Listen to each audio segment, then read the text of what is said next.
Ce Grec de 49 ans, né au Congo, pilote de ligne lui-même, est à la tête de la plus grosse compagnie privée du pays. 11 avions, probablement les mieux entretenus, mais pas forcément les plus récents. D'où viennent ces avions? Des États-Unis. Le désert de Mojave, en Californie.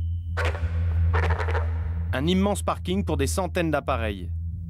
Certains sont revendus, les autres sont cannibalisés, puis détruits.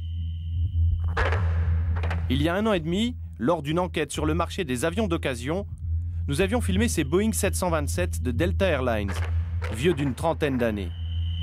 Ce sont ces appareils que M. Stavro a achetés pour une bouchée de pain.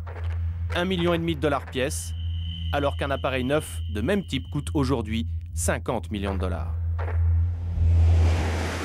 Le problème, c'est que l'entretien de ces vieux avions coûte tout de même très cher. Pour nous convaincre qu'il ne fait pas voler des avions poubelles, Stavros Papaioannou nous a ouvert ses ateliers. Une maintenance qui semble sérieuse, même s'il avoue sur le ton de la plaisanterie être à la tête de la moins pire des compagnies congolaises. Mais comment les autres assurent-elles leur maintenance? En fait, des ateliers plus ou moins clandestins sont cachés un peu partout dans l'aéroport. Juste en face du camp des Nations Unies, entre 2 containers, une demi-douzaine de mécaniciens congolais et sud-africains. Un patron portugais.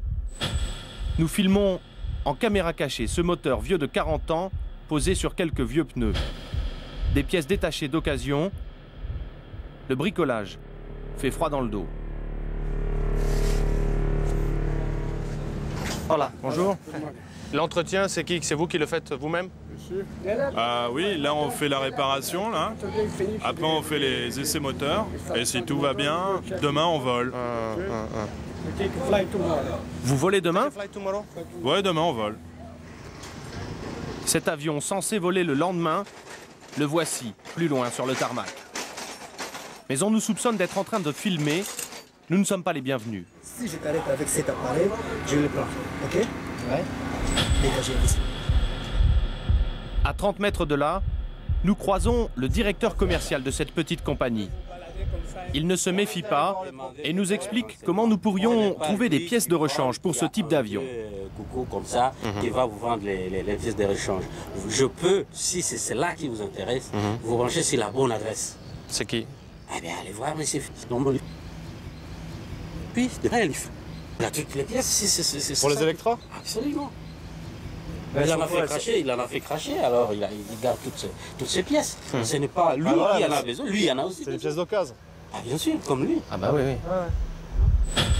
Mais les mécaniciens viennent l'avertir que nous filmons, le ton monte. Plus question d'aller voir le revendeur qu'il nous a indiqué.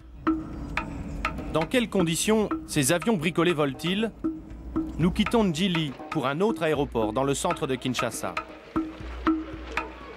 L'endroit ressemble plus à un bidonville qu'à un aéroport.